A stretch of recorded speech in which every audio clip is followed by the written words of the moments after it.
হাদির হত্যা এনে আপনি রাজনীতি পাইলেন কো আজকে হাদিরে মারছে কালকে আপনারে মারবো দেখা যায় কিছু কম যেত না। এটা কেমন কথা কইলেন এসে আপনি মাঝখান দিয়ে মাহফিলের মাঝে ব্যক্তির কথা এনে বলার দরকার নেই। ব্যক্তি বলতে কোরআনের কথা বলে সমস্যা নেই। না ব্যক্তি বলতে কোন ধরনের ব্যক্তি এটা বলতে হইব না। এটা দিয়ে লোক এই সব না রাজনৈতিক কথা। হাদির বিষয়টা কি রাজনৈতিক কথা? হাদির বিষয়টা কি রাজনৈতিক কথা? আজকে এই একটা সমস্যা আমাদের সমাজের ভিতরে আছে। আমরা কোনোদিন সত্য কথা বলতে আওয়াজ করে না কেন, আমরা সত্য কথা বলতে পারি না। আজকে যদি বেগম জিয়ার উপরে আক্রমণ করে, বেগম জিয়ারে যে 2.5 বছর জেলখানার ভিতরে রাখছে, কেন আমরা মাহফিলের ভিতরে সত্যের পক্ষে কথা বলি নাই, প্রতিবাদ করি নাই? যেইটা সত্য এটা তো আমাকে বলতে হবে। হাদির হত্যা এনে আপনি রাজনীতি পাইলেন কো আজকে হাদিরে মারছে কালকে আপনারে মারবো দেখা যায় কিছু কম যেত না। এটা কেমন কথা কইলেন এসে আপনি মাঝখান দিয়ে মাহফিলের মাঝে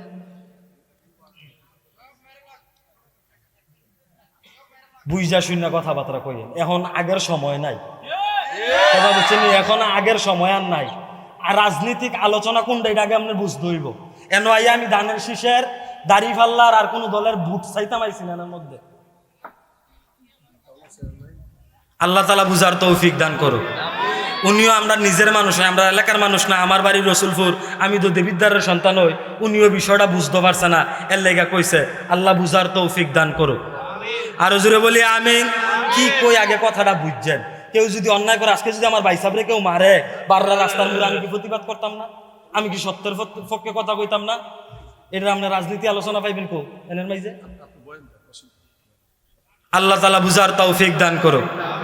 আরো জোরে বলি আমিন। কথাবার্তা কই তুইব বুঝা শুন না। আমি যদি কাউকে কথার মধ্যে স্টপ দেই, কাউকে বাধা দেই, আগে বুঝতে হইব সে কথাটা কি বলতেছে, কোন কথাটা বলতেছে, এটা আগে বুঝতে হবে। না বুঝা যদি আমরা ঠেলি আটকাইয়া কই এলাই তাইলে কি সারবো? তাও নিজের এলাকার ভিতরে, তাও তো আমি কিছু কইছি না, এটা অন্য এলাকা তৈলি কি অবস্থা হইল? আল্লাহ বুঝার তৌফিক দান করুক, বলি আমিন। আরো জোরে বলি আমিন। বুঝছে না এবারও আমার নিজের মানুষ, চাচার মতো লাগে, ধরতে পারছে না। বুঝবো পরে, আলোচনা শেষ করলে কথা বুঝতে পারবো। তাইলে আমরার কথা হইল, দেশের ভিতরে যদি কাউকে হত্যা করে, কাউকে মারে, কাউকে আঘাত করে, সেই যেই হোক, আজকে হাদির নিরাপত্তা দিতে পারছে না, আমি কেমনে কয়াম কালকে তারেক রহমানের নিরাপত্তা দিব? আমার কথা বুঝেন নাই? আমার কথা বুঝছেন কিনা? তারেক রহমান সাহেব তো রিসেন্টলি আমাদের দেশে আসবে। তিনিও তো আমাদের দেশের একজন পলিটিক্যাল লিডার। এখন হাদির মতো একজন জিনিস মোটামুটি লেভেলের লিডার, উনারে যদি নিরাপত্তা না দিতে পারে, তাহলে জাতীয় পর্যায়ের একজন লিডার জনাব তারেক রহমান, উনার নিরাপত্তা নিয়ে তো আমরা চিন্তা করতেই হবে। কথা কয় না তো? চিন্তা করার দরকার নিও তো। এই জিনিসটা তো বুঝতে হইব।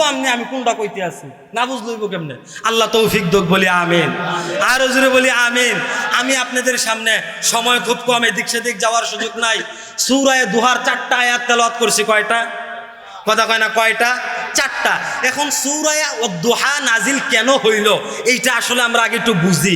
আল্লাহর নবী সাল্লাল্লাহু আলাইহি ওয়াসাল্লাম যখন দ্বীনের দাওয়াত দেন, দ্বীনের কথা বলেন, দ্বীনের কাজ করেন, তাওহীদের দাওয়াত দেন, একত্ববাদের দাওয়াত দেন, কুল হুয়াল্লাহু আহাদ, এক আল্লাহর দাওয়াত দেন। কে দাওয়াত দেন? আল্লাহর নবী। তখন ধীরে ধীরে আল্লাহর নবীর উপরে কুরআন নাজিল হইতে লাগলো। কি নাজিল হইতে লাগলো? কথা কয় না, কি নাজিল হইতে লাগলো? কুরআন নাজিল হইতে লাগলো। ধীরে ধীরে আল্লাহর নবীর উপরে কুরআন নাজিল হইতেছে। একটা একটা আয়াত নাজিল হয়, একটা একটা আয়াত নাজিল হয়, ওহী আসে। ওহী লইয়া আইয়ে জিবরাইল আলাইহিস সালাতু ওয়াস সালাম আল্লাহর নবীর কাছে ওহী লইয়া আইয়ে। সবচাইতে বেশি ওহী নিয়ে আসছে কোন নবীর কাছে? আমাদের নবীর কাছে। কার কাছে? 24,000 বার ওহী নিয়ে কার কাছে আসছে? কথা কয় না। কার কাছে আইছে? আমাদের নবীজির কাছে আইছে। 24,000 বার ওহী নিয়ে আসছে। এখন কয়েকদিন ওহী আনা বন্ধ হইয়া গেছে গা, জিবরাইল আইয়ে না 10-12 দিন হইয়া গেছে গা। তাফসিরে বাইহাকির ভিতরে মুফাসসির ইকরামগণ 40 দিন পর্যন্ত লেখছেন, 40 দিন পর্যন্ত ওহী আসে না। আল্লাহ পাক রব্বুল আলামিনের পক্ষ থেকে কোনো খবর আসে না, কোনো কথা আসে না। আল্লাহ রসুল খানিকটা চিন্তিত হয়ে গেছেন যে আল্লাহ পাক রব্বুল আলামিনের পক্ষ থেকে নতুন কথা আসতেছে না কেন? ভাই আমি তো বললাম ইকুটা একবারে দিবেন না, ইকু টোটাল বন্ধ, ইকু টোটাল বন্ধ। আল্লাহ নবীর কাছে কোনো কি আসতেছে না? ওহি আসতেছে না, কোনো কোরআনের আয়াত নাজিল হইতেছে না, কোনো দিক নির্দেশনা আসতেছে না। আল্লাহ নবী খানিকটা চিন্তিত হয়ে গেলেন, পেরেশান হয়ে গেলেন। এই খবর আবু লাহাব বা সিটারের বউয়ে, কার বউয়ে? আবু লাহাবের নাম শুনছেন নেই? কথা কেন? আবু লাহাবের নাম শুনছেন নেই? আপনারা আওয়াজ করতেন না? আওয়াজ করতেন পারতেন না? পারবেন নেই? আওয়াজ করতেন পারবেন নেই? নারে তাকবীর, নারে তাকবীর। আওয়াজ হইছে না? বাররার মানুষ তো আস্তে আওয়াজ করলে হইতো না। নারে তাকবীর। আবু লাহাবের বউ এই খবর আবার ভাইয়া লাইছে, নবীজির উপরে কুরআনের আয়াত কি হয় না? নাজিল হয় না। এখন আবু লাহাবের বউয়ে তাই এই পুরাটা মক্কার সিফা সাফা কনা কাঞ্চি, কয়েকদিন আগে তো মক্কা থেকে আইসি, পুরান ঘর বাড়িটি দেখে আইসি কেমন সিফা সাফা সাইডগুলা। এই সিফা সাফার ভিতরে গিয়ে আইটা কইতাছে, তোমরা খবর পাইছো নি মোহাম্মদের রূপে মোহাম্মদের খুদায়ার কবিতা নাজিল করে না? আরো জোরে কর নাউজুবিল্লাহ, আরো জোরে কর নাউজুবিল্লাহ। মোহাম্মদের খুদায় মোহাম্মদের উপরে আর কি নাজিল করে না? কবিতা নাজিল করে না। এই খবর যখন মক্কার ভিতরে ছড়াই দিছে, তখন এক কান থেকে আরেক কান, এক কান থেকে আরেক কান এই খবর আসতেছে আসতেছে। এই কথা রসুল সাল্লাল্লাহু আলাইহি সাল্লামের কান পর্যন্ত চলে আসছে। এখন যখন নবীজির কানে এই কথা আইছে, আবার ভাইয়া কইতাছে, আল্লাহ তুমি কি করলা? আয়াত দেওয়া বন্ধ করে দিলা, কোরআনের আয়াত নাজিল হইতাছে না, ওহি আইতে আছে না, মানুষ আমার উপরে অপবাদ দিতেছে, আমি কোন দিকে যায়াম? এই কথা কইয়া আল্লাহ নবী সাল্লাল্লাহু আলাইহি ওয়াসাল্লাম মুরাকাব্বার মধ্যে বইছে। বওয়ার সাথে সাথে জিবরাইল আলাইহিস সালাতু ওয়াস সালাম আল্লাহ নবীর সামনে হাজির হয়ে গেছে। হাজির হয়ে আল্লাহ নবীর সামনে আয়াত তেলাওয়াত করতেছে, ওয়াদ-দুহা ওয়াল-লাইলি ইযা সাজা। আল্লাহ নবীর কাছে বর্ণনা করতেছে, ইয়া রাসূলুল্লাহ, আল্লাহ তাআলা বাণী পাঠাই দিছে। আল্লাহ পাক রব্বুল আলামিন প্রথমেই বলেন ওয়াদ-দুহা, সকালের শপথ, সুবহে সাদিকের শপথ, ভোরের শপথ। কিসের শপথ? কথা কয় না, কিসের শপথ? ভোরের শপথ। এমন ভোরের শপথ যেই ভোরে আল্লাহ পাক রব্বুল আলামিন আমাদেরকে শীতল বাতাসের মতো নিয়ামত দান করেছে। এমন ভোরের শপথ যেই ভোরে আল্লাহ পাক রব্বুল আলামিন সূর্যের আলোর মতো আমাদেরকে নিয়ামত দান করেছে। এমন ভোরের শপথ যেই ভোরে আল্লাহ পাক রব্বুল আলামিন আমাদেরকে রিজিকের সন্ধান করার মতো নিয়ামত দান করেছে। এমন ভোরের শপথ যেই ভোরে আল্লাহ পাক রব্বুল আলামিন আমাদেরকে দুনিয়া দেখার মতো নিয়ামত দান করেছে। আল্লাহ পাক রব্বুল আলামিন ওই ভোরের শপথ করলেন, সকালের শপথ করলেন, এরপরে ওয়াল-লাইলি ইযা সাজা, হ্যাঁ রাত্রের শপথ করলেন। গভীর রাত্র, যখন রাত্র একেবারে নীরব নিস্তব্ধ হয়ে যায়, দুনিয়ার সমস্ত মানুষ যখন ঘুমিয়ে যায়, পশু পাখি যখন তাদের নীড়ে ফিরে যায়, যখন সব কিছু একেবারে নীরব নিস্তব্ধ হয়ে যায়, যেই রাত্র আল্লাহ তাআলা অন্ধকারে একেবারে অন্ধকারাচ্ছন্ন করে দেয় আমাদের আরাম করার জন্য, ঘুমানোর জন্য, ওই রাত্রের শপথ খাইলেন আল্লাহ তাআলা। এখানে কয়টা শপথ খাইলেন? কথা কয় না, কয়টা শপথ খাইলেন? দুইটা। এক নম্বরে ওয়াদ-দুহা, দুই নম্বরে ওয়াল-লাইলি ইযা সাজা। আল্লাহ পাক রব্বুল আলামিন দুইটা শপথ খাইলেন। এক সকালের শপথ, দুই গভীর রাত্রি, গভীর রজনীর শপথ। এরপরে আল্লাহ পাক রব্বুল আলামিন বলতেছে, মা ওয়াদ্দাআকা রব্বুকা ওয়া মা ক্বালা। হে নবী, আপনি শুনুন, আমি আল্লাহ আপনাকে ছেড়েও দেই নাই, আমি আপনাকে পরিত্যাগও করি নাই। সুবহানাল্লাহ, জোরে কইতেন না? আল্লাহ পাক রব্বুল আলামিন ওনার নবীকে বলতেছে, হে নবী, আমি আপনাকে ছেড়েও দেই নাই, পরিত্যাগও করি নাই। আপনি টেনশন করবেন না, আপনি চিন্তা করবেন না। আপনি কি মনে করেছেন এই যে আরবের জাহেলরা, আরবের বেঈমানরা, আরবের কাফেররা আপনার উপরে জুলুম করতেছে? করতে থাকো, করতে দেন। আমি আল্লাহ বুড়ি বানাইলাম, বানাইয়া আকাশে ছেড়ে দিলাম। নাটাই কিন্তু আমার হাতে, সুতা কিন্তু আমার হাতে, সাময়িক সময়ের জন্য ছেড়ে দিলাম। উড়তে থাকো, উড়তে থাকো, উড়তে থাকো। যখন সন্ধ্যা হইবে আমি আল্লাহ টান দিব, এরপরে আর আকাশে থাকতে পারবে না। হে নবী, আপনি শুনেন, আমি আল্লাহ আপনাকে দুনিয়াতে পাঠাইছি, আপনার সব দায়িত্ব আমি আল্লাহর। আপনি চিন্তা করবেন না। তারা আপনার উপরে জুলুম করতেছে, তারা আপনাকে কথার দ্বারা আঘাত করতেছে, তারা আপনাকে মারতেছে, দেন না মারতে। একটা সময় শেষে আমিও তাদেরকে টান দিব, তারাও টিকতে পারবে না। কথা বলুন ঠিক কিনা? তারাও কি করতে পারবে না? টিকতে পারবে না। যেমনই ভাবে জালেমরা আমাদের উপরে জুলুম করছে, আমরা জুলুমের শিকার হয়েছি। জুলুম করতে করতে করতে করতে যখন তারা তাদের সীমা পার করছে, তখন জালেমরা পালাইতে বাধ্য হয়েছে। আমরা মুক্তভাবে আল্লাহর এই জমিনে রয়ে গেছি। ঠিক তদ্রূপভাবে কিয়ামত পর্যন্ত যারা জুলুম করবে, যারা জালেম হবে, তারা একটা সময় জুলুম করবে, কিন্তু সময় আর সীমা অতিক্রম করার পরে তারাও টিকতে পারবে। কথা কয় না, তারাও টিকতে পারবে না।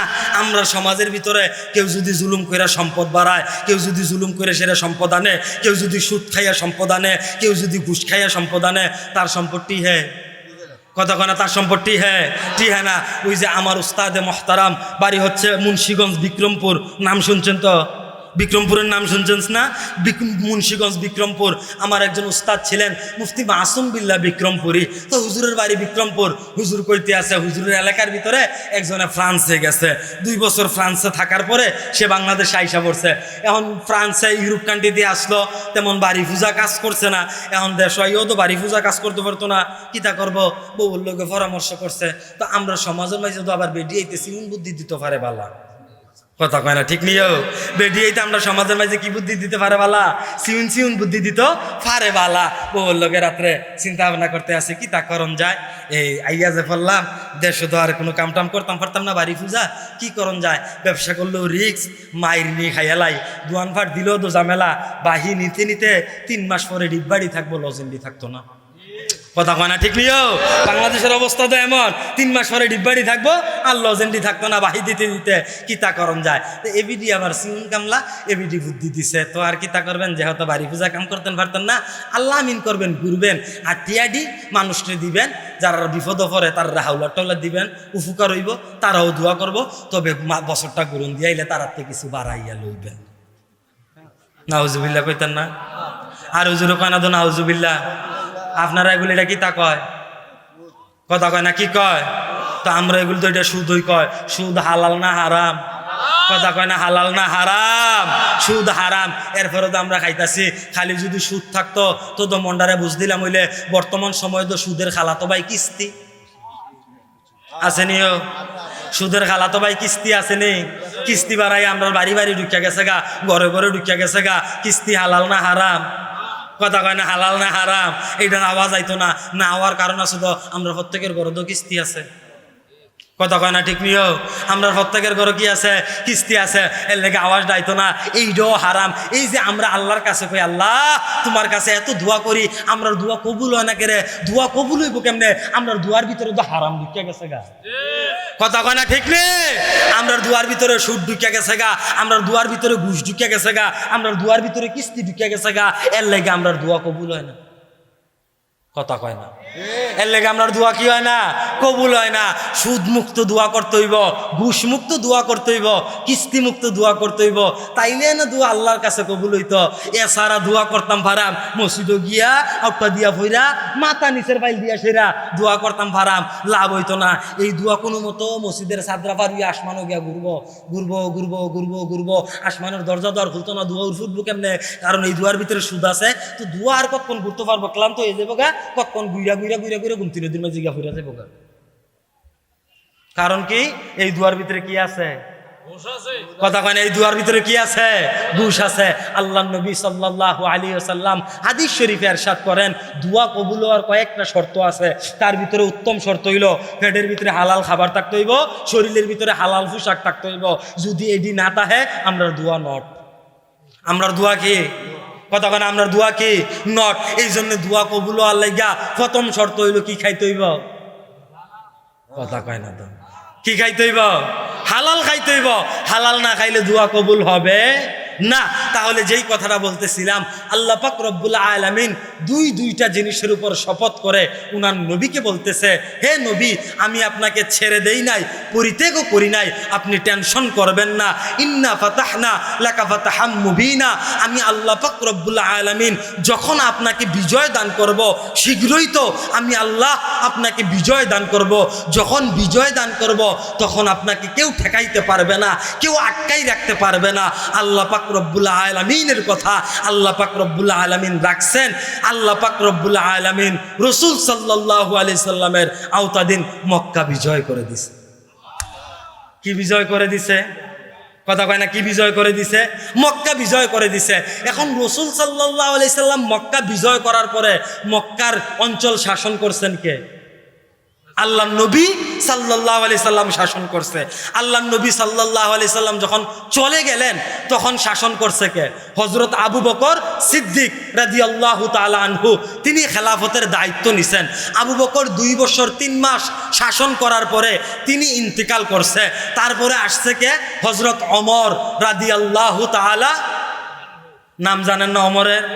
ওমরের নাম জানেননি? ওমর রাদিয়াল্লাহু তাআলা আনহু শাসন করছে 10 বছর।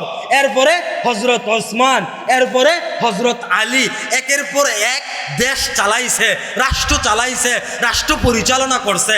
এখন যারা রাষ্ট্র চালায় তাদেরকে কি বলে? যারা রাষ্ট্র চালায় তাদেরকে রাজনীতিবিদ বলে। যারা রাষ্ট্র চালায় তাদেরকে কি বলে? আমার কথা বুঝতেছেন কিনা আপনারা? যারা রাষ্ট্র চালায় তাদেরকে কি বলে? রাজনীতিবিদ বলে। এখন আল্লাহ নবী রাষ্ট্র চালাইছেন। ইউসুফ আলাইহিস সালাতু ওয়াস সালাম মিশরের অর্থমন্ত্রী ছিলেন, আপনারা জানেননি? ঘটনা শুনছেন নি? ইউসুফ আলাইহিস সালাতু ওয়াস সালাম মিশরের অর্থমন্ত্রী ছিলেন। হযরত সুলাইমান আলাইহিস সালাতু ওয়াস সালাম একজন নবী ছিলেন, আপনারা জানেননি? নাম শুনছেন নি? সুলাইমান আলাইহিস সালাতু ওয়াস সালাম সমস্ত পৃথিবী চালাইছেন। আমাদের নবী রাষ্ট্র চালাইছেন। আবু বকর রাষ্ট্র চালাইছেন, ওমর রাষ্ট্র চালাইছেন, উসমান রাষ্ট্র চালাইছেন, আলী রাষ্ট্র চালাইছেন। তারাও রাজনীতিবিদ। যেহেতু তারা রাষ্ট্র চালাইছেন, আল্লাহ পাক রব্বুল আলামিন বলেন, হে দুনিয়ার মানুষ শোনো, তোমাদের জন্য উত্তম আদর্শ হচ্ছে আমার নবীর আদর্শ। লাকাদ কানা লাকুম ফি রাসূলিল্লাহি উসওয়াতুন হাসানাহ। তোমাদের জন্য উত্তম আদর্শ হচ্ছে আমার বন্ধু হযরত মুহাম্মদ মুস্তাফা সাল্লাল্লাহু আলাইহি সাল্লামের আদর্শ।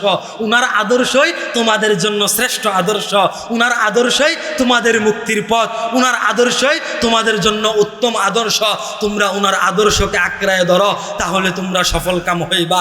এখন আল্লাহ নবীর জিন্দেগির প্রত্যেকটা কথা নিয়ে আলেমরা, মুসলমানরা আলোচনা করবে।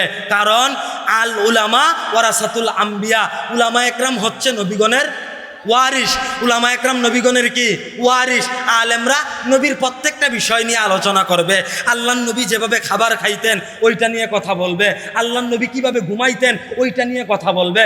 আল্লাহ নবী কিভাবে নামাজ পড়বেন ওইটা নিয়ে কথা বলবে। দরকার আসেনি? কথা কয় না দরকার আসেনি? ও আচ্ছা, আমাদেরকে তো আল্লাহ পাক রব্বুল আলামিন কি মানতে কইছে? কথা কয় না, কি মানতে কইছে? কুরআন মানতে কইছে।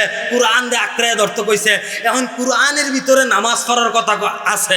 এখন আল্লাহ নবী যদি নামাজের প্রসেস কিভাবে নামাজ পড়তে হইব এইটা যদি না কইয়া দিয়া যাইতো, খালি কুরআনের ভিতরে আছে যে তোমরা নামাজ পড়ো, আমরা কেউ জানি না কিভাবে নামাজ পড়তে হইব, আমরা ফারাম নেই।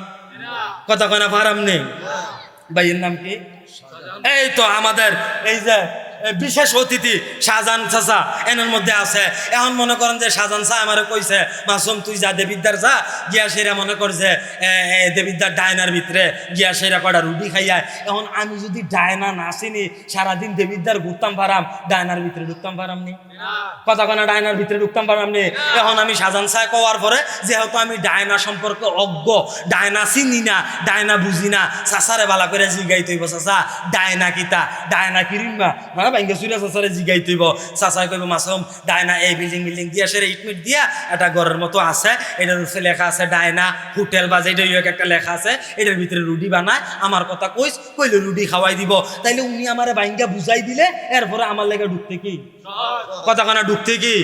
আরো ভাঙ্গা কইলে বুঝবেন, ও আমার আতো এটা কিতা? কথা কনা এটা কি? লাগাইল না খোলা? লাগাইল না খোলা? লাগাইল না। এখন মনে করেন যে আমি পানির বোতলটা কিনছি, জীবনে এটা দেখছি না, দেখে সেটা কইতেছি আরে বাবারে ক্রিমা পানির বোতল কেমনে রে করছে এটা, এটার ভিতরে দি পানি লরে লরে করে না, ঘটনা কি তারি সেরাফারা লেগে রয়েছে।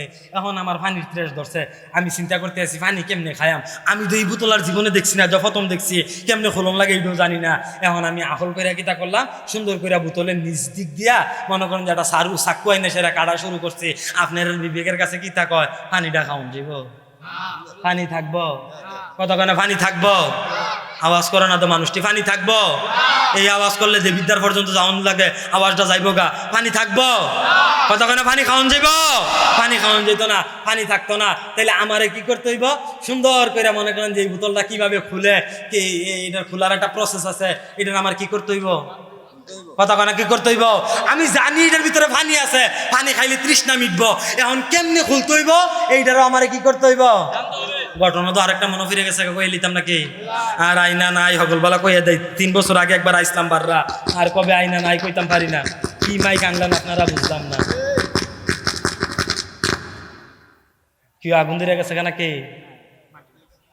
মান্টি বেলাকটা সাবধানে ইয়ে করেন না, এখন মাত্র শুরু, এরপরে আরো বালা বালা বক্তায় আছে। আমার বন্ধু জুনায়েদ আল হাবিব, আমি উড়ার আগে কত হয়েছে তে মাদাইয়া ভার হয়ে গেছে গা, আমি কইছি টাইনে আইয়া ফর হেতে বারে আইতাছে। এমন হইলো তার ওয়াশ করন যেত না, এটা গুতাইয়া গাতাইয়া আমি থাকতো ঠিক ফিরালান, অন্য হুজুরাইলে আবার আপনার এরপর দাইব ওখানে ঠিক ফিরালান। তো যেই কথাটা কইতাম লইছিলাম, গত কয়েকদিন আগে যে উমরার মাঝে গেছি, যাওয়ার পরে একটা ঘটনা কইতেছে, হুজুর আমি আছে না এই দেশের থেকে, কবে ধরে দেশের মাঝে আমরা সিজনে আইলে কাডল হয়, আমরা দেশের জাতীয় ফল সব সময় খাইতাম পারি না, সৌদি কাডল কই পাই, এত দামের জিনিস খাইতাম পারি না। তা আমরা আবার কফিলে কাডল খাইতে কইছে, দেখিয়া সেটা আমরা ভিডিও দেখিয়া এবার বলে মন্ডায় ধরছে কাডল খাইতো। তা আমি দেশের থেকে একটা কাডল আনছি কফিলের লেগা, আইন না মাসাল্লাহ ভাকনা কাডল আইন না এবার দিয়া গেছি গা, ভাবলাম আমি কাজের তাই এবার ভাঙ্গা খাওয়াইম। এবার গীতা করছে, আমি আর কইতাম পারি না, আমি কামের তাই এসে দেখি এবার কাডলটারে ভাঙ্গা শৈলের ভিতরে কসমস বড়াইয়া ছেবরাইয়া একবারে তেল তিল্লা করে এনেছে কষ দিয়া। আমি কইলাম কে রে, এবার কি কাডল ভাঙতে পারে না? হুজুর জীবনে দেখছে না। এবার কি তা করছে, কাডলটারে মাঝখান দিয়া আতাইয়া এটা টান দিয়া বার কইরা চামড়াটারে বসাইয়া আত্রির মাইজে কষ টস বড়াই লইছে। এখন এবারটা জানে না দিকে না বড়াইছে, যদি জানতো এবারটা কষ বড়াই লইলে, কতক্ষণে জানলে বড়াই লইলে। ঠিক তদ্রুপভাবে আল্লাহ পাক রব্বুল আলামিন আমাদেরকে কুরআন পাঠাইছে, বলছে কুরআন অনুযায়ী চলো, কুরআন তোমার জিন্দিগির মধ্যে ফিট করো। এখন কুরআনের ভিতরে কি আছে না না আছে, কেমনে নামাজ পড়ন লাগবো, নামাজ পড়তে হইলে কেমনে রুকু দন লাগে, কেমনে সেজদা দন লাগে, এটি তো আর আমরা জানি না। এটি শিখতে হইব কার কাছ থেকে? আল্লাহ নবীর কাছ থেকে। এখন কইবেন হুজুর আল্লাহ নবী তো আর দুনিয়াত নাই, তা আল্লাহ নবী তো দুনিয়াত নাই, আল্লাহ নবীর ওয়ারিসটা আছে, তাদের কাছ থেকে ধারাবাহিকভাবে কি করতে হইব? কথা বুঝাইতে পারছি না আপনারা? তার কাছ থেকে ধারাবাহিক কি করতে হইব? শিখতে হইব, শিখতে হইব। তো এখন মনে করেন যে আল্লাহ নবীর কাছ থেকে যদি শিখা লাগে, তাহলে আল্লাহ নবীর কাছ থেকে যেমনভাবে আমি নামাজ শিখবো, আল্লাহ নবীর কাছ থেকে যেমনভাবে আমি রোজা শিখবো, আল্লাহ নবীর কাছ থেকে যেমনভাবে আমি মনে করেন যে আমার জিন্দিগির দৈনন্দিন চলাফেরা শিখবো, ঠিক তদ্রুপভাবে আল্লাহ নবীর কাছ থেকে ন্যায় ইনসাফও শিখবো। আল্লাহ নবীর কাছ থেকে কি শিখবো? ন্যায় এবং ইনসাফও আমাকে কি করতে হবে? শিখতে হবে। আল্লাহ নবীর প্রত্যেকটা আদর্শ আমার জিন্দিগির মধ্যে ফিট করতে হবে, আমার জিন্দিগির মধ্যে পয়দা করতে হবে। যদি আল্লাহ নবীর আদর্শ আমার জিন্দিগির মধ্যে না থাকে, যদি আল্লাহ নবীর আদর্শ আমি জিন্দিগির মধ্যে ফিট না করতে পারি, তাহলে আমার দুনিয়া ধ্বংস হয়ে যাবে, আখিরাতও কি হয়ে যাবে? ধ্বংস হয়ে যাবে। যদি আল্লাহ নবীর নারায়ে তাকবীর, নারায়ে তাকবীর, আল্লাহু আকবার। আরে জুনায়েদ আল হাবিবি সাহেবের আগমন, শুভেচ্ছার স্বাগতম। বাংলাদেশের পক্ষ থেকে লাল গোলাপ শুভেচ্ছা, নারায়ে তাকবীর, আল কোরআনের আলম, আল হাদিসের আলম, কোরআন সুন্নাহ যেখানে, আলেম ওলামা যেখানে, গান বাজনা যেখানে, আমরা নাই সেখানে। নারায়ে তাকবীর। আলহামদুলিল্লাহ, আমাদের আজকের মাহফিলের প্রধান আকর্ষণ কারি জুনায়েদ আল হাবিবি সাহেব এসেছেন। আমরা সকলে চলে আসুন। বাস সবাই বলি আলহামদুলিল্লাহ, আর জোরে বলি আলহামদুলিল্লাহ। প্রিয় বন্ধুবর, সারা বাংলার আলোড়ন সৃষ্টিকারী বক্তা, যিনি প্রতিদিন আলহামদুলিল্লাহ বাংলার টেকনাফ থেকে তেতুলিয়া পর্যন্ত দ্বীনের দাওয়াত নিয়ে ঘুরে বেড়ান, আমাদের কুমিল্লা চান্দিনার, আমাদের কুমিল্লার কৃতি সন্ধান, সুমধুর কণ্ঠে যিনি আলোচনা করে থাকেন, কারি জুনায়েদ আল হাবিব সাহেব আমাদের মাঝে উপস্থিত হয়ে গেছে। আমরা খুশি না বেজার? আরো জোরে কোন খুশি না বেজার? এখন মনে করেন যে আমার বেলা আওয়াজ আইছে না, আমরা তো প্রতিদিন দৌড়ান লাগে, কালকেও মনে করেন যে আলোচনা করলাম, এখন মনে করেন যদি আপনারা আওয়াজ না আইয়ে, আপনারা যদি কথাবার্তা না কন, তাইলে বন্ধু মানুষ আওয়াজ করতে পারতো না। দেবিদ্দারের মানুষ, হুজুরের বাড়ি চান্দিনা, আমার বাড়ি দেবিদ্দার, এখন যদি দেবিদ্দার আইয়া সুন্দরভাবে আলোচনা কইরা সন্তুষ্ট না হয়, বদনামটা আপনার বেশি হইব না আমার বেশি হইব? কথা কয় না, কার বেশি হইব? তা আওয়াজ করার দরকার আছে নি? আওয়াজ করার দরকার আছে নি? বন্ধুরে শোনাই একটা আওয়াজ হইতো, না রে তাকবীর। ওইসা না এই আওয়াজে বন্ধু আওয়াজ করতো না, না রে তাকবীর। আর হুজুরে বলি না রে তাকবীর। আল্লাহ সবাইকে কবুল করুক, বলি আমিন। আর হুজুরে বলি আমিন। হুজুর 2 মিনিট সময় পাওয়া যাবে নি? যাক, হুজুরে অনুমতি দিয়েছে 2 মিনিট কথা কইতাম, আপনার অসুবিধা হইব? কষ্ট হইব? 2 মিনিট কইয়া শেষ কইরা দিতে আছে। যেই কথা বলতেছিলাম, আমাদের জিন্দিগির মধ্যে রাসূল সাল্লাল্লাহু আলাইহি ওয়াসাল্লামের প্রত্যেকটা আদর্শই গ্রহণ করতে হবে। রাষ্ট্র কিভাবে পরিচালনা করতে হয় নবীজির কাছ থেকে শিখতে হবে। রাষ্ট্র কিভাবে চালাইতে হয় আল্লাহর নবীর কাছ থেকে শিখতে হবে। যেমনভাবে নামাজ শিখব, যেমনভাবে রোজা শিখব, যেমনভাবে যাকাত শিখব, সব কিছু কার কাছ থেকে শিখব? কথা কয় না, কার কাছ থেকে শিখব? আল্লাহর নবীর কাছ থেকে শিখব। আল্লাহর নবীর কাছ থেকে শিখতেন পারেন না দেখি তো জায়গায় জায়গায় মাইর খান, আওয়াজ করতেন পারেন না দেখি তো জায়গায় জায়গায় মাইর খান। আজকে যদি মুসলমানরা উচ্চ সুরে আওয়াজ করত, আজকে যদি মুসলমানরা হকের উপর অটল থাকতো, আজকে যদি মুসলমানরা তাওহীদের উপরে এক থাকতো, আজকে যদি মুসলমানরা একত্ববাদের উপর অটল থাকতো, তাহলে ফিলিস্তিনের মধ্যে মুসলমানরা মাইর খাইতো না। আরো জোরে বলুন ঠিক কি না? আজকে যদি মুসলমানরা একত্ববদ্ধ হয়ে থাকতো, তাহলে ফিলিস্তিনের মধ্যে মুসলমানরা মাইর খাইতো না, ভারতের মধ্যে মুসলমানরা মাইর খাইতো না, চীনের উইগুরের মধ্যে মুসলমানরা মাইর খাইতো না, এরপরে আপনার মায়ের মধ্যে মুসলমানরা মাইর খাইতো না। মাইর খাই কেন? আমরা মুসলমানরা এখনো রাসূল সাল্লাল্লাহু আলাইহি সাল্লামের আদর্শকে আঁকড়াইয়া ধরতে পারি নাই। এই যে মনে করেন যে আমার শাহজাহান চাচা আজকে যদি মনে করেন যে পরিপূর্ণ কুরআন জানে, আজকে যদি পরিপূর্ণ ইসলাম জানে, আজকে যদি রসুলের আদর্শ জানে, আজকে যদি রসুলের আদর্শকে আঁকড়াইয়া ধরে, আজকে যদি অমরের আদর্শকে আঁকড়াইয়া ধরে, তাহলে উনি যদি রাষ্ট্রের কোনো দায়িত্বে আসে, রাষ্ট্রের কোনো জায়গায় উনি রাষ্ট্রের কোনো দায়িত্বের মধ্যে আসে, তাহলে উনি দেশ চালাবে কিভাবে? যেভাবে রাসূল সাল্লাল্লাহু আলাইহি সাল্লাম চালাইছে, যেভাবে হযরত ওমর চালাইছে। হযরত ওমর কিভাবে চালাইছে? সারা দিন রাষ্ট্রীয় কাজ করার পরে রাত্রে বিবিকে সময় দিয়া, পরিবারের হক আদায় কইরা 2 রাকাত নামাজ পড়া আবার বাইরে গেছে গা, ঘুরা ঘুরা দেখছে মদিনার অলিতে গলিতে কেউ কষ্টে আসেনি, কেউ পেরেশানিতে আসেনি, কেউ না খেয়ে আসেনি। ওমর চিন্তা করলো, যদি কেউ না খেয়ে থাকে, যদি কেউ কষ্ট থাকে আমার শাসন আমলে, তাহলে কাল কিয়ামতের ময়দানে আমি ওমর আল্লাহর কাছে কি করতে হবে? আল্লাহর কাছে কি করতে হবে?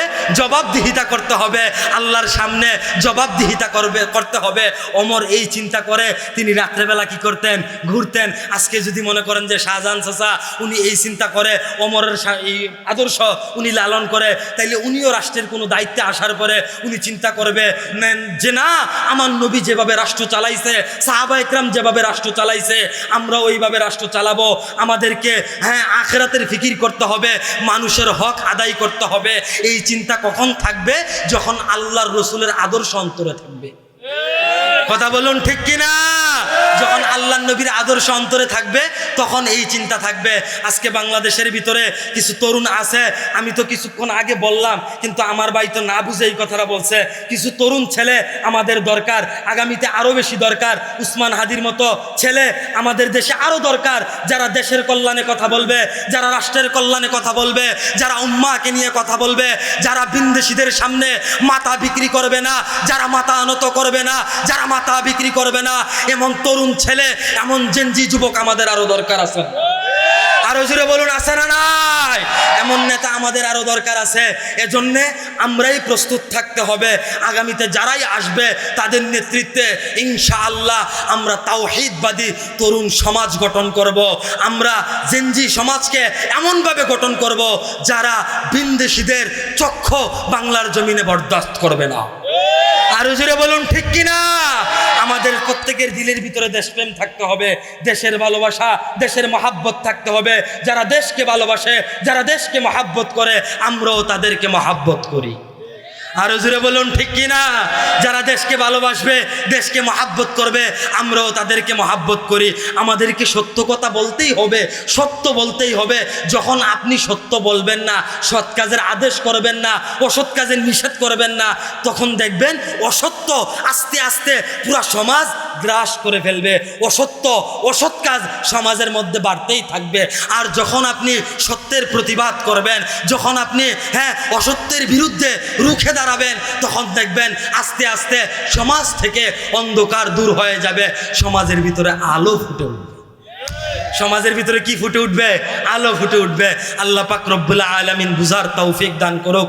অল্প সময় ওগুছালো অনেকগুলা কথা বলছি। আল্লাহ পাক রব্বুল আলামিন আমাকে, আমাদের প্রত্যেককে বুঝার তৌফিক দান করুক। আগামী বাংলাদেশে ঐক্যবদ্ধভাবে থাকতে হবে। যেই স্বৈরাচাররা চলে গেছে, তারা যেন চোখ তুলে আবার দ্বিতীয়বার না তাকাইতে পারে, তারা যেন দ্বিতীয়বার না তাকাইতে পারে। কারণ তারা আসলে পরে আর যারা সত্যের পক্ষে কথা বলে, যারা দেশপ্রেম নিয়ে কথা বলে, তারা শান্তিতে থাকতে পারবে না। সর্বশেষ যারা অসুস্থ, বেগম জিয়া সহ আরও যারা অসুস্থ আছে, আল্লাহ পাক রব্বুল আলামিন প্রত্যেককে সুস্থতার নিয়ামত দান করুক। আরো জুড়ে বলি আমিন। প্রত্যেককে সুস্থতার নিয়ামত দান করুক। এবং যারা রাষ্ট্রের একেবারে গুরুত্বপূর্ণ দায়িত্বে আছে, তাদের কাছে আমাদের আবেদন, আপনারা যেমনভাবে 24 ঘন্টার ভিতরে প্রথম আলো, ডেইলি স্টার পত্রিকার উপরে, পত্রিকা সংবাদ মাধ্যমের উপরে হামলা করার কারণে আপনারা 24 ঘন্টার ভিতরে যেভাবে আসামিদেরকে গ্রেফতার করছেন, আগামী 24 ঘন্টার ভিতরে হাদি হত্যার আসামিদেরকেও গ্রেফতার করুন, শাস্তির আওতায় আনেন। তাহলে পরবর্তীতে আর কেউ এই কাজ করার সাহস পাবে না। আর যদি না করেন, ওই যে আমার বোন আসিয়াকে দর্শন করছে, এখনো পর্যন্ত কি করতে পারে নাই? এই রাষ্ট্র, এই সরকার কি করতে পারে নাই? তাদের বিচার করতে পারে নাই। না করার কারণে দর্শনের হার বাড়তেছে। আজকে যদি তার হত্যার বিচার হয়, তাহলে আর হত্যা হবে না। আর যদি বিচার না হয়, তাহলে আরো হত্যা বাড়বে। কথা বলুন ঠিক কিনা? এজন্য আমাদেরকে সজাগ থাকতে হবে, সতর্ক থাকতে হবে। যারা এই হত্যার সাথে জড়িত, তাদেরকে দ্রুত সময়ের ভিতরে গ্রেফতার করে শাস্তির আওতায় আনতে হবে। সর্বোচ্চ শাস্তি, মৃত্যুদণ্ড দিতে হবে। কথা বলুন ঠিক কিনা? আল্লাহ পাক রব্বুল আলামিন বুঝার তৌফিক দান করুক। অগুছালো অনেক কথা বলছি, আমার কথার ভিতরেও ভুল আছে। আল্লাহ তাআলা ভুলগুলা ক্ষমা করুক। আমাদেরকে আগামী দিনে দেশ এবং জাতির কল্যাণে কাজ করার তৌফিক দান করুক। সকলে বলে আমিন। ওয়া আখিরি দাওয়ানা আলহামদুলিল্লাহি রাব্বিল আলামিন। আসর শুকরিয়া আদায় করি, বলি আলহামদুলিল্লাহ। বাররার মানুষ সবাই কেমন আছেন? আলহামদুলিল্লাহ। যেহেতু সবাই বইছে না, এখনো তো সকলে তো আর কইতে পারতো না। আমরা যারা বইছি, আমরা ওই 2-4 কথা কন লাগবো। আমরা এই 2-4 কথা কি করণ লাগবো? কন লাগবো।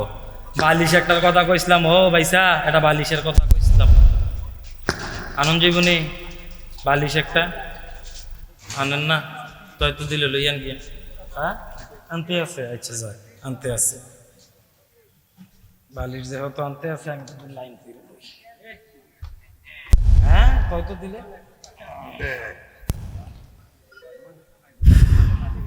দেখা যায়নি এখন আমারে কথা কন জীবনী 2-4টা। 2-3 বছর আগে একবার আপনারা আইসলাম, আপনার গ্রামের সম্মানিত একজন মানুষ, আমরা জুয়েল ভাই, চিনছেন নি? ওই যে জুয়েল ভাই, উনি আনছিল। তো এবারও আবার আইছি, আল্লাহ আনাইছে। আসলে রিজিক থাকলে গুইরা গাইরা আউন লাগে, কথা কয় না, ঠিক নিও? রিজিক থাকলে কি করণ লাগে? আউন লাগে গুইরা গাইরা। এখন যেহেতু আমরা যারা বইছি, আমরা 2-4 কথা কইতাম পারামনি লগে, কথা কয় না, আওয়াজ কইরা কথা কইতাম পারামনি। কেমন আওয়াজ করবেন কুদ্দুর পরীক্ষা করার দরকার আছে। নারে তাকবীর, নারে তাকবীর। বাররার মানুষের আওয়াজ বালা, কারণ তারা পৌরসভার কাছাকাছি পড়ছে না, না পৌরসভার ভিতরে পড়ছে, ভিতরে পড়ছে। তার ক্ষমতা তো বেশি, তারা ভিতরে পড়ছে লেগে তার আওয়াজটা বালা। অসুবিধা নাই। আমরা যেই 2-4 জন বইছি, আমরার আওয়াজ আজকে দেবিদ্যারটা ঘুমঘুমি ডাহুন লাগবো। কথা কন ঠিক কিনা? আরো জোরে বলুন ঠিক কিনা? যেহেতু আমি বইছি সময় কম, এশারের পরে বইছি, 7:30 বাজে, 8টায় আমি মাইক ছেড়ে দেন। কতটুকু সময়? কথা কয় না, কতটুকু সময়? আধা ঘন্টা। তো আধা ঘন্টার ভিতরে ওই 2-4টা কথা কমু যদি রব তৌফিক দেয়। আপনারা সবাই থাকবেন নে? সবাই থাকবেন নে? কারা কারা থাকতেন না তুলা দেখান? আপনারা থাকতেন না? আল্লাহ তৌফিক দেখ, বলি আমিন। না, তারা আরো বেশি থাকবো, এই জন্য তারা আগ্রহ দেখাইয়া হাত উঠাইছে তারা বুঝাইতে চাইছে হুজুর আমনে যতক্ষণ আমরা আছি ততক্ষণ তারাও ততক্ষণ থাকবো। আয় আল্লাহ, যারা হাত উঠাইছে তারা আখিরি মুনাজাত পর্যন্ত কবুল করো। না না, দোয়াটা মনে হয় কম হয়ে গেছে, আখিরি মুনাজাত পর্যন্ত একটু বেশি করার দরকার। আল্লাহ, যারা হাত উঠাইছে তুমি তারা তোমার জান্নাত পর্যন্ত কবুল করো। যারা বুঝা উঠাইছে না তারাও কবুল করো। ভাই ইকুটা একবার ইকু কম, একবার ইকু দিয়ে নই না, আমরা সুর দিয়ে আলোচনা করি না, আমরা ইকুরও কাম নাই। ইকু একবারে কম ভাই, একবারে কম ইকু। রিভাব দেন, ইকু কমাই দেন একবারে, আওয়াজ যেন না হয়।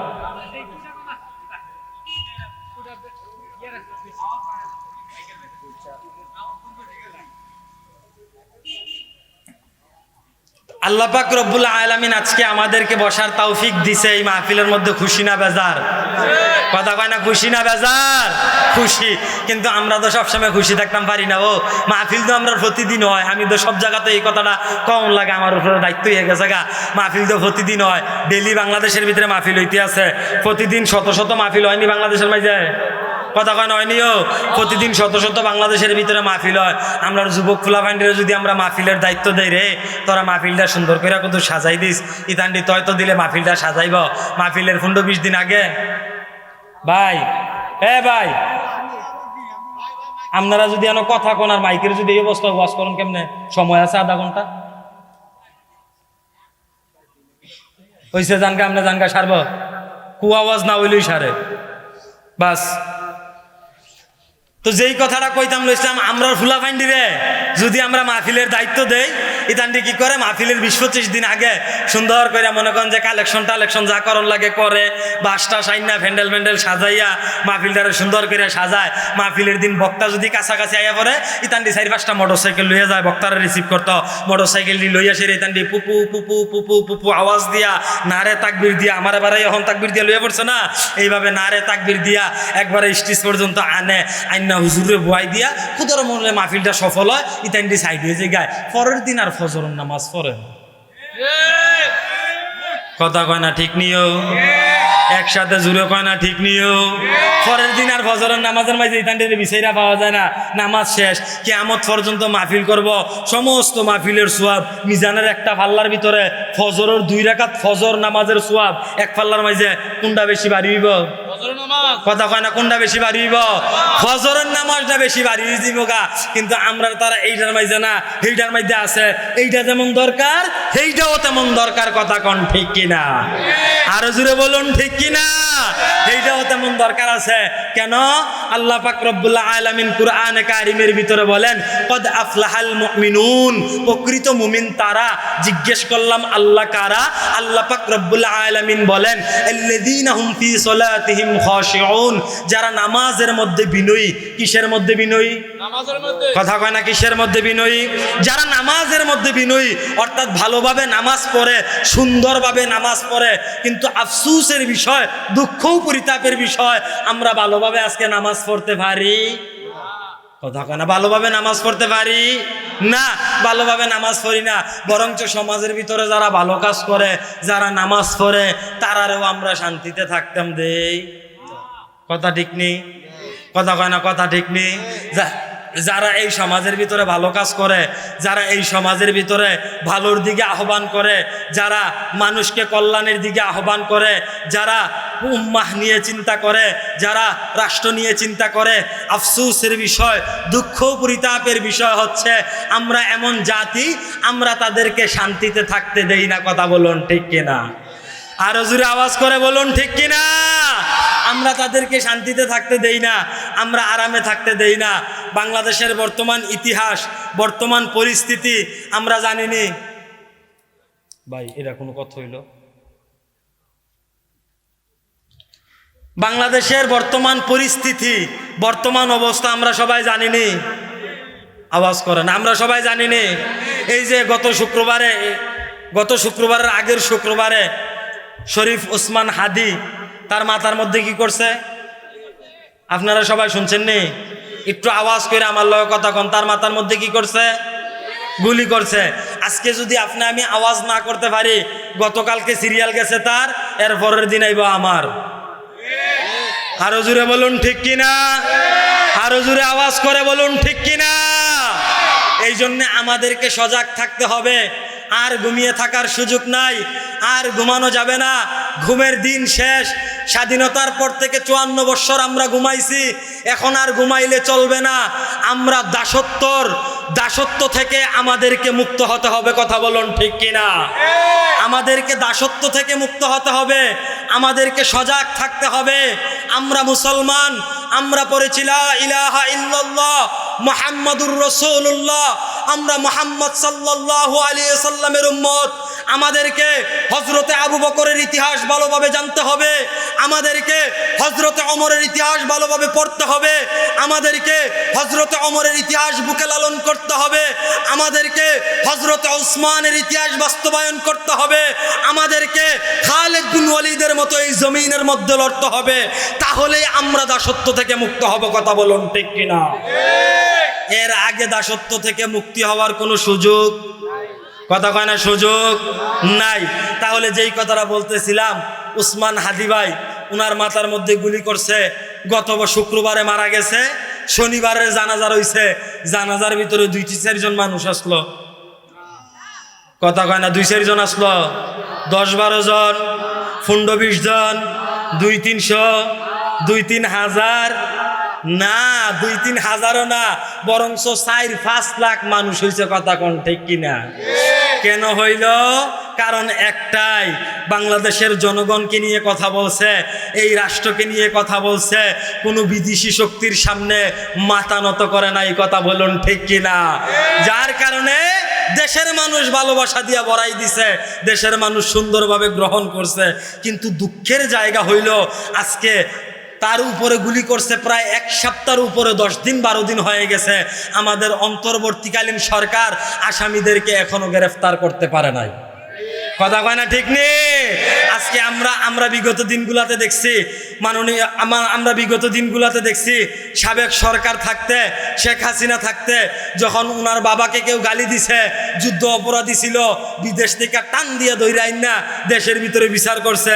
এখন বঙ্গবন্ধু শেখ মুজিবুর রহমান রে গালি দিলে যদি বিদেশ থেকে ধইরা আইনা বিচার করা যায়, উসমান হাদির হত্যাকারীদেরকেও বিদেশ থেকে ধরে এনে বিচার করা যাবে। আরো জোরে বলুন ঠিক কিনা। তাদেরকে দৈরাইন্যও বিচার করা যাইব। অতএব কোনো তালবাহানা চলতো না। প্রথম আলো আর ডেইলি স্টারের উপরে আঘাত করছে, তারা দৈরা লাইছে, একদিনের ভিতরে 2 দিনের ভিতরে গ্রেফতার করে লাইছে। উসমান হাদিরে গুলি করছে, গ্রেফতার করতে পারছে না, বিচারের মুখোমুখি করতে পারছে না দেখি তো আজকে এই খুলনার ভিতরে এনসিপির আরেক নেতার মাথার ভিতরে গুলি করছে। কথা কয় না ঠিক নেই। যদি উসমান হাদির আসামির সাথে সাথে ধরে লাইতো, দৈরা ফাঁসির কাজটা ঝুলাইতো, তাইলে কি আসলে খুলনার এই ঘটনা ঘটলইলে? কথা কয় না, খুলনার এই ঘটনা ঘটলো নইলে। এখন এই সাথে সাথে শাস্তির বিধান গণতন্ত্রের মধ্যে নাই, আছে একমাত্র ইসলামের বিধানের ভিতরে, একমাত্র খেলাফতের মধ্যে, একমাত্র দ্বীনের মধ্যে। কথা কন ঠিক কিনা। ইসলামী শাসন ব্যবস্থা কেমন, ইসলামী বিধান কেমন, কুরআনের আইন কেমন, কুরআনের শাসন কেমন। যদি কোনো অপরাধী যদি ধরা পড়ার পরে তার অপরাধ প্রমাণিত হয়, ইসলামের বিধান হচ্ছে সে যদি কাউকে হত্যা করে, সাথে সাথে তাকেও কি করা হবে? কথা কয় না, সাথে সাথে তারে কি করা হবে? হত্যা করা হবে। কিন্তু আফসোসের বিষয়, দুঃখ পরিতাপের বিষয় হচ্ছে বাংলাদেশের ভিতরে এখনো এই আইনটা নাই, চালু হয় নাই। এটাই আমাদের সবচাইতে বড় দুঃখের জায়গা। অতএব আমরা আমাদের বর্তমান অন্তর্বর্তীকালীন সরকারকে আবেদন জানাবো, আবদার করব, আমরা আহ্বান জানাবো।